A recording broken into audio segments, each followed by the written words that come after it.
I want to make one point about the larger context of what's going on in Minneapolis today, which I'm sure is very distressing to all of us. And I want to begin by offering our personal thoughts and prayers to the family of George Floyd, on behalf of all New Yorkers who have seen that incredible video.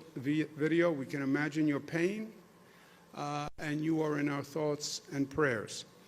I would also suggest that when we think about this situation and we start to analyze the situation and the reaction, let's not make the same mistake that we continually make, which is we tend to see incidents. This is an incident, an isolated incident, and people focus on an isolated incident. It's not an isolated incident.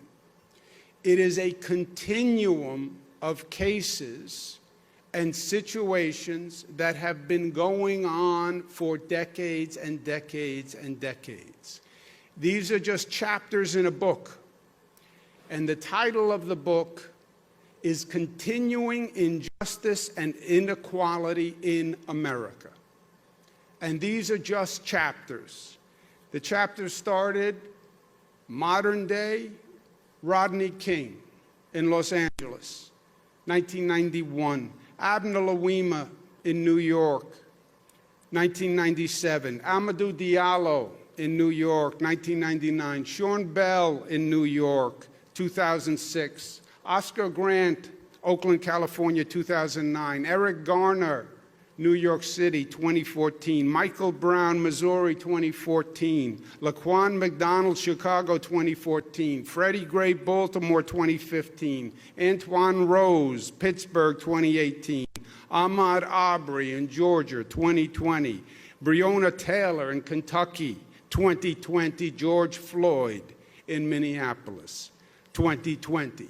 That's why the outrage. That's why the frustration and the anger.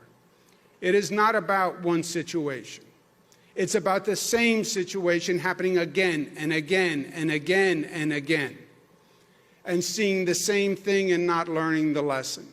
And then it's that happening in a broader context and a broader circumstances, which is what's going on with the coronavirus, which affects and kills more minorities than anyone else. You look around this country and you look at the people who are dying of the coronavirus, it is disproportionate African American people. And it's just a continuing injustice, and that's the frustration and that's the protests. Nobody is sanctioning the arson and the thuggery and the burglaries. But the protesters and the anger and the fear and the frustration, yes, yes. And the demand is for justice. And when the prosecutor came out and said, well, there's other evidence, but I can't tell you anything more than that, that only incited the frustration. Injustice in the justice system. How repugnant to the concept of America. And over and over and over again. I stand figuratively with the protesters. I stand against the arson and the burglary and the criminality. I stand with the protesters. And I think all well-meaning Americans stand with the protesters. Enough is enough. How many times do you have to see the same lesson replayed before you do something? This country is better than this. It has been better than this. And it shouldn't take this long to end basic discrimination and basic injustice.